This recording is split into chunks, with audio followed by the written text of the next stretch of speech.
अस्सलाम वालेकुम, this is doctor Mohammad Naveed Jafar, second year mathematics chapter number 4 exercise number 4.1। आज के इस लेक्चर के अंदर हम बात करेंगे क्वेश्चन नंबर 5 की और देखेंगे किस तरह इन मिड पॉइंट्स की मदद से हम वर्टिसेस को फाइंड करने जा रहे हैं। आइए चलते हैं व्हाइट बोर्ड की जानिब और देखते हैं इसका सोल्यूशन।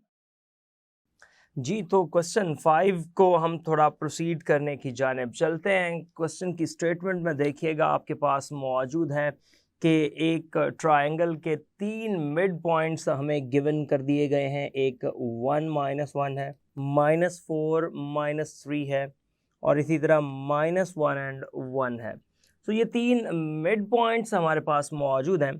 इन 3 मिड पॉइंट्स की मदद से हमने ये चेक करना है कि ये जो इसके कोऑर्डिनेट्स हैं, इसके जो वर्टिसेस हैं ट्रायंगल के, वो क्या हैं। सो अगर आप अगर मिड पॉइंट्स की जानिब चलते हैं, लेट्स से दैट अगर मैं स्टार्ट पे ये कह देता हूँ कि एक ट्रायंगल सपोज करता हूँ। सो सोल्यूशन की जानिब हम चलते हैं। मैं ये कह देता हूँ कि let A of x1 y1 b of x2 y2 and c of x3 y3। अब जाहिर है ये 3 वर्टिसेस हमने सपोज कर लिए, तो ये 3 वर्टिसेस हैं किसी भी ट्रायंगल के। अच्छा, अब ये 3 वर्टिसेस एक ट्रायंगल के हैं। अगर मैं एग्जैक्ट ट्रायंगल की जानिब मूव करता हूँ और चूंकि ये मिड पॉइंट्स हैं, जो लेट्स से दैट अगर ये 3 वर्टिसेस ए बी सी हैं, तो इनके जो मिड पॉइंट्स हैं अगर मैं उनको लिख दूँ, let the mid points B, जो कि क्वेश्चन में गिवन कर दिए गए हैं, उनके मुताबिक अब हम चलते हैं। तो वो आप देखिएगा, लेट्स ए को हम डी कह देते हैं, वो है 1 -1। एक को हम ई कह देते हैं, वो है -4 एंड -3। और एक को हम एफ कह देते हैं, वो है -1 एंड 1। अब ये 3 आपके पास वर्टिसेस सपोज कर लिए हमने, 3 मिड पॉइंट्स हैं। अगर इन 3 मिड पॉइंट्स को देखें तो जो पहला आपका डी मिड पॉइंट है ये 4th क्वाड्रेंट में बनता है। अगर ई मिड पॉइंट की बात करूं तो 3rd क्वाड्रेंट में बनता है। और अगर एफ मिड पॉइंट की बात करूं तो 2nd क्वाड्रेंट में बनता है। सो इसको मद्देनज़र रखते हुए ये इसकी डायग्राम मैं आपके सामने लेके आया। आप इसकी डायग्राम को देखिएगा, बिल्कुल इसके मुताबिक मैंने बनाई, जैसे आपको ये वर्टिसेस दिए गए और जिस तरह से मिड पॉइंट्स दिए गए उनको मद्देनज़र रखते हुए देखिए ना कि ये जो मिड पॉइंट आपके पास मौजूद है एग्जैक्टली इसके मुताबिक 1 -1, यानी कि ये अराउंड 4th क्वाड्रेंट में लाई कर रहा है। जो ई है आपका 3rd में लाई कर रहा है, उसको मैंने -4 एंड -3 लिख दिया। और जो आपका एफ है वो 2nd में, यानी कि -1 एंड 1 बन रहा है। यहाँ पे ए की बात करता चलूँ तो x1 y1 है, बी की बात करता चलूँ तो मेरे पास x2 y2 है, और C की बात करता चलूँ तो x3 y3 है। इस तरह से मैंने इनको ये लेबलिंग दे दी, इनको नाम दे दिए और इसको यहाँ पे कंप्लीट कर लिया। अब देखें, बात बड़ी आसान सी है। अब हमने क्या करना है कि इनके इस अंदाज के मुताबिक मैंने सिर्फ ये चलते जाना है और इनको लेके जाते जाना है कि इनके मिड पॉइंट्स को यूज़ करूँगा यहाँ पे, और यहाँ से इन वर्टिसेस को मैं फाइंड करूँगा। सो सबसे पहले मैं बात करता हूँ एक जो मिड पॉइंट डी है उसकी। तो यहाँ पे बताते हुए चलते हैं कि as D is the mid point, ये आपके पास मिड पॉइंट है किसका, ये है ए बी का, ए बी। सो आप देखिएगा, अब मिड पॉइंट देखें फॉर्मूला क्या है, इधर डी लिख लें। डी आपको दिया गया है 1 एंड -1, बट एक्चुअली यहाँ पे क्या बन रहा है आपके पास, ये जो डी पॉइंट अगर मैं इन पॉइंट से बनाऊंगा तो ये बन जाएगा x1 + x2 over 2 y1 + y2 over 2। अब कंपेयर कर लीजिए, तो यहाँ से मैं ये कह सकता हूँ कि मेरे पास जो 1 है ये आ गया x1 + x2 over 2, और ये exactly x1 + x2 is equals to 2, जिसको मैं इक्वेशन नंबर 1 का नाम दे रहा हूँ यहाँ पे। सो इसी तरह अगर मैं चलता हूँ y की जानिब, तो मेरे पास आ जाएगा -1 is equals to y1 plus y2 over 2। और जब हम इसका कंपैरिजन करते हैं तो मेरे पास सीन कुछ ये बन जाता है कि y1 plus y2 is equals to -2, इधर मल्टीप्लाई कर लिया, ये सेकेंड इक्वेशन बन गई। अब आपने क्या करना है, ई मिड पॉइंट की बात करें, सारे मिड पॉइंट्स निकाल लें, उसके बाद हम इसको आगे प्रोसीड करने की जानिब जाएंगे। उसको बताएं यहाँ पे कि as E is the mid point of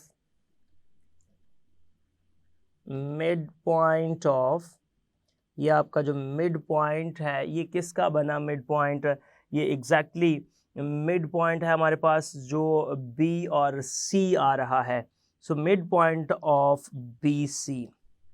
so that is, क्या मतलब है इस बात का, देखिएगा ई जो है आपके पास वो मौजूद है -4 एंड -3। सो -4 एंड -3, और अगर अकॉर्डिंग टू दीज पॉइंट्स चले तो ये 2 है और उधर 3 है, तो आपके पास ये x2 प्लस x3 आ जाएगा। x2 plus x3 divided by 2, y2 plus y3 divided by 2। सो यहाँ पे जब हम इसका कंपैरिजन करते हैं तो हमारे पास आ जाएगा -8, थोड़ा सा डायरेक्ट चल रहा हूँ, इसको इधर मल्टीप्लाई कर दिया कंपेयर करने के बाद, तो ये आपके पास आ जाएगा x2 प्लस x3।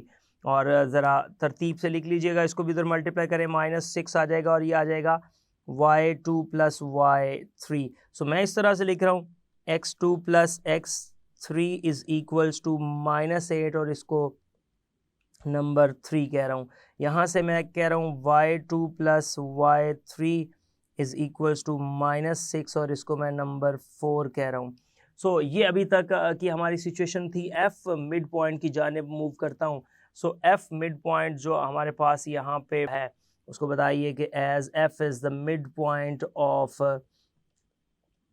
ये कौन से दो पॉइंट्स का जो मिड पॉइंट बनता है, तो आप ज़रा गौर कीजिएगा, ये मिड पॉइंट हमारे पास बन रहा है जो बाकी ए और सी वाला कॉम्बिनेशन यहाँ पे बन रहा है उसका मिड पॉइंट है। सो ए और सी के मुताबिक जब मैं चलता हूँ मेरे पास एफ मौजूद है वो -1 एंड 1 है एग्जैक्टली। एफ यहाँ x1 और x3 का कॉम्बिनेशन बनाता हुआ आ रहा है, तो मैं यहाँ पे लिखता हूँ x1 plus x3 divided by 2, y1 plus y3 divided by 2। So जब कंपैरिजन करूँगा तो -1 is equals to x1 plus x3 over 2 और 1 is equals to y1 plus y3 over 2।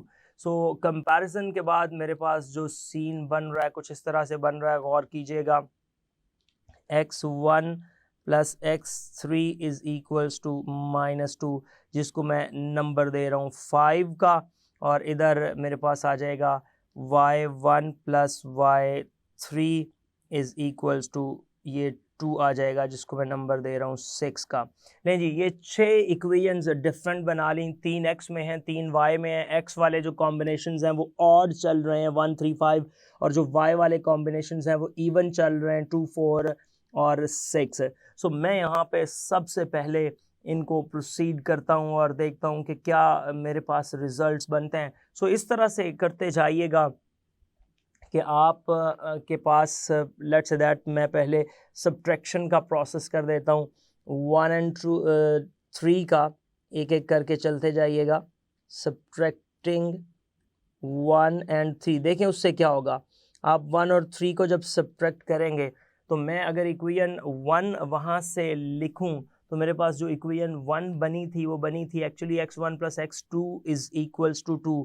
So देखिए x1 plus x2 is equals to 2, और जो मेरे पास equation number 3 वहाँ से बनी थी वो एग्जैक्टली जो आपने देखा x2 प्लस x3 की बनी थी।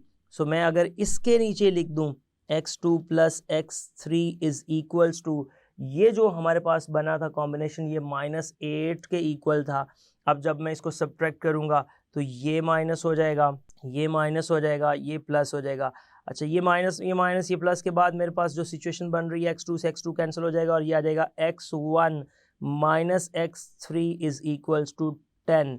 इसको मैं नंबर, अब 6 तक चल गए हैं तो इसको मैं 7 नंबर दे देता हूँ। ये आगे चलते हैं, आप ज़रा गौर कीजिएगा, 7 आ गया। अब अगर 7 को 5 से सॉल्व करेंगे ना, वो भी x1 और x3 में है, सो मैं यहाँ पे एडिंग का कॉन्सेप्ट लेके आता हूँ। मैं यहाँ पे कर देता हूँ कि एडिंग, आपके पास जो 5 है एंड 7 है, जब आप 5 और 7 को ऐड करेंगे तो मैं अगर आपके सामने इक्वेशन नंबर 5 लिखूं तो वो थी x1 plus x3 is equals to -2, और यहाँ पे है x1 minus x3 is equals to 10। So बहुत आसानी के साथ यहाँ से होगा क्या, x3 से कैंसिल हो जाएगा और ये आएगा 2x1 इज़ इक्वल्स टू 8, जहाँ से पता चला कि x1 की वैल्यू हमारे पास 4 आ गई है।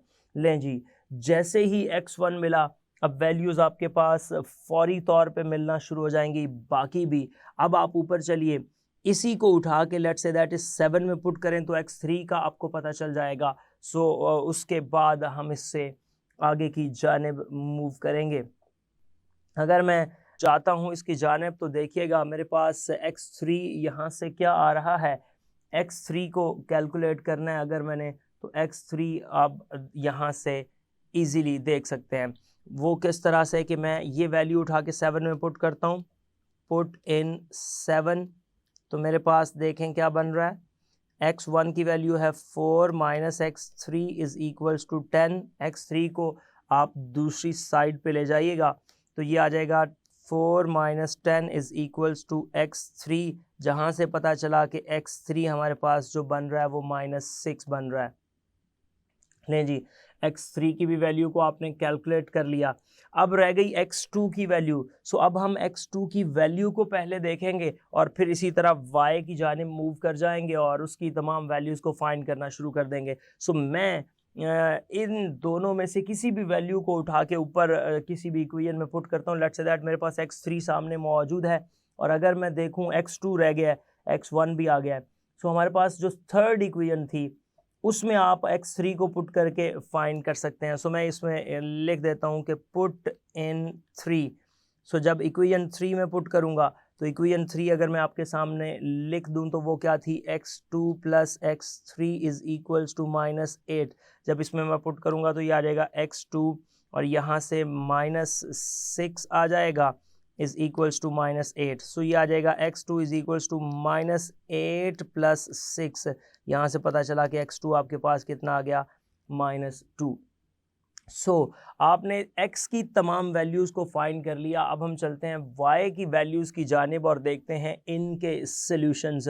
सो y की वैल्यूज़ के लिए आपके पास जो इक्वेशन मौजूद है, अगर एक लम्हे के लिए मैं आपको वो इक्वेशंस दिखा दूँ, वो हमारे पास हैं 2, 4 और 6, ये इक्वेशंस हैं। और अगर 2, 4 और 6 की बात हम कर रहे हैं तो जो इक्वेशन नंबर 2 बनी थी वो हमारे पास एग्जैक्टली बनी थी y1 प्लस y2। मैं अगर लिखता जाऊँ y1 plus y2 is equals to -2, ये हमारे पास सेकेंड थी। अब मैं जब 4 की जानिब चलता हूँ तो वो बनी थी y1 प्लस y3, तो y1 और ये y3 का कॉम्बिनेशन y2 प्लस y3 थी, तो ये y2 प्लस y3 इधर लिख के इक्वल कर देता हूँ मैं इसको, जो कि मौजूद था -6 के इक्वल। अब देखें ये नंबर 4 था। अब मैं इन दोनों को अगर सब्ट्रैक्ट कर लूँ यहाँ पे तो माइनस माइनस प्लस होगा क्या, y2 से y2 कैंसिल हो जाएगा और मेरे पास यहाँ से जो वैल्यू बनेगी वो आ जाएगी exactly y1 minus y3 is equals to +4। इसको मैं नंबर 8 का नाम देता हूँ। अब 8 को जो है वो मैं सॉल्व करूँगा नंबर 6 के साथ। सो अब यहाँ पे ये बात मेंशन करते जाइएगा कि एडिंग, ये प्रोसेस आपने करना है, ऐड करना है जो आपके पास नंबर 6 बन रही है एंड जो नंबर 8 बन रही है, इन दो को आपने ऐड करना है। सो 6 वाली इक्वेशन जब मैं आपके सामने लिखता हूँ तो वो मौजूद है y1 plus y3 that is equals to 2। तो y1 प्लस y3 ये 2 के इक्वल है। और जब हम बात करते हैं इस इक्वेशन की जो कि 8वें नंबर पे मौजूद है, ये है y1 minus y3 is equals to, और ये एग्जैक्टली किसके इक्वल है, 4 के। अच्छा जी, जब आप इसको ऐड करेंगे तो हमें नज़र आ रहा है कि एडिंग से y3 से कैंसिल हो जाएगा, और यहाँ पे 2y1 आपका जो है वो 6 के इक्वल आ जाएगा, जहाँ से पता चला कि y1 आपके पास 3 आ जाएगा। लें जी, जैसे ही एक वैल्यू आ जाती है फिर तो बाकी वैल्यूज़ आपके पास फौरी आना शुरू हो जाती हैं। अगर आप y3 को फाइंड करना चाहते हैं तो उठा के इस वैल्यू को 8 में पुट कर दीजिए, पुट इन 8। तो ये आप इस इक्वेशन नंबर 8 की जानिब लेके जाइएगा, तो ये आपके पास क्या बनेगा, y1 है 3 minus y3 is equals to 4, ये ऊपर वाली इक्वेशन में पुट कर दिया। सो यहाँ से हमारे पास कुछ बना इस तरह से कि 3 minus 4 is equals to y3, और जो हमारे पास y3 आ रहा है वो -1 आ जाएगा। दो वैल्यूज़ हमने यहाँ से फाइंड कर ली। अब रह गया हमारे पास y2। सो हम यहाँ से इसको इक्वेशन नंबर 4 में पुट करेंगे। मैं यहाँ पे लिख देता हूँ पुट इन 4।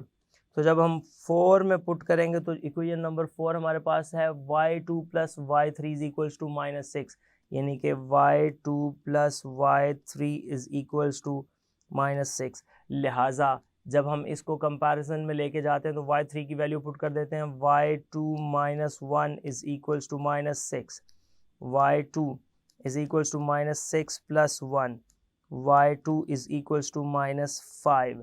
लें जी, इस तरह से आपके पास तीनों की तीनों वैल्यूज़ जो थी कंप्लीट हो गई y की, और तीनों की तीनों वैल्यूज़ कंप्लीट हो गई x की। तो जब x की और y की वैल्यूज़ आपने कंप्लीट कर ली तो अब तो सिर्फ एक काम है आपका, और वो है कि आपने इसको प्रोसीड करते हुए यहाँ पे x1 y1 x2 y2 x3 y3 को लेके आना है। सो विच इम्प्लाइज दैट आप पहले तीनों वैल्यूज़ यहाँ पे लिख लें। x1 किसके इक्वल था, x2 किसके इक्वल था, x3 किसके इक्वल था, और फिर इसी तरह y और फिर उसके पॉइंट्स आपको बना के यहाँ पे बताता हूँ।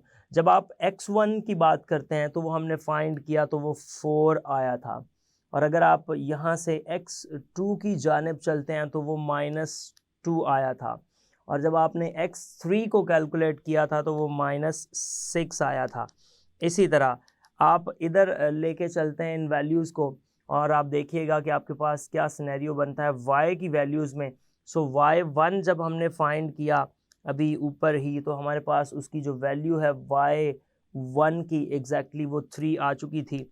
जब हमने y2 को कैलकुलेट किया था तो y2 की वैल्यू हमने देखा था कि -5 अभी हमारे पास ऊपर मौजूद भी है, और जब हम y3 को पीछे कैलकुलेट करके आए हैं तो y3 की जो वैल्यू हमारे पास यहाँ से बनी थी वो -1 थी, ये जो हमने यहाँ पे सब्सटीट्यूट भी किया है। सो इस तरह से ये जो तीनों पॉइंट्स आपके पास बनते हैं, जो पहला पॉइंट है a of x1 y1, exactly वो पॉइंट आपके पास इस तरह से आता है 4 and 3। जो दूसरा पॉइंट आपके पास b ऑफ x2 y2 है, जो कि आपके पास बनता है b ऑफ -2 -5, और जो तीसरा पॉइंट c है x3 y3, वो आप देख सकते हैं कि वो पॉइंट आपके पास बन रहा है c ऑफ -6 और -1। ये आपके पास इसके रिजल्ट्स आ गए। अब फाइनली अगर आप ये बात वेरीफाई करना चाहते हैं कि क्या ये रिजल्ट्स जो आए हैं ये हमारे ठीक भी आए हैं या नहीं, तो आपको जो मिड पॉइंट्स दिए गए हैं a b b c और c d c a के, आप उनमें से ज़रा गौर कीजिए, कोई एक मिड पॉइंट फाइंड करके देख लें। लेट्स से दैट आप इसका मिड पॉइंट फाइंड करते हैं, 4 - 2 2 2 डिवाइडेड बाई 2 1 आ जाएगा, 3 - 5 - 2 और इसको 2 से डिवाइड करेंगे तो -1 आ जाएगा। सो जो डी मिड पॉइंट है आप अपने क्वेश्चन के अंदर देखें क्या वो 1 - 1 है, एग्जैक्टली वो 1 - 1 ही है। तो इस तरह से आपने उसकी कैलकुलेशन भी देख ली, और इसकी डायग्राम मैंने इसीलिए 100% ओरिजिनल बनाई थी ताकि आप उसके मुताबिक अगर वेरीफाई भी करना चाहें तो आप देख सकते हैं। जो डी एफ और ई आपके पास था उसी तरह भी आप देखें ए और बी और सी जो आपने फाइंड किए वो एग्जैक्टली इसी रूल को फॉलो करते हुए कुछ पॉइंट्स हैं। जी, तो आपने देखा किस तरह से हमने इन मिड पॉइंट्स का इस्तेमाल करते हुए तमाम वर्टिसेस को फाइंड कर लिया। ये था आज का lecture. Hope so you understand the today's lecture. This is end of our lecture.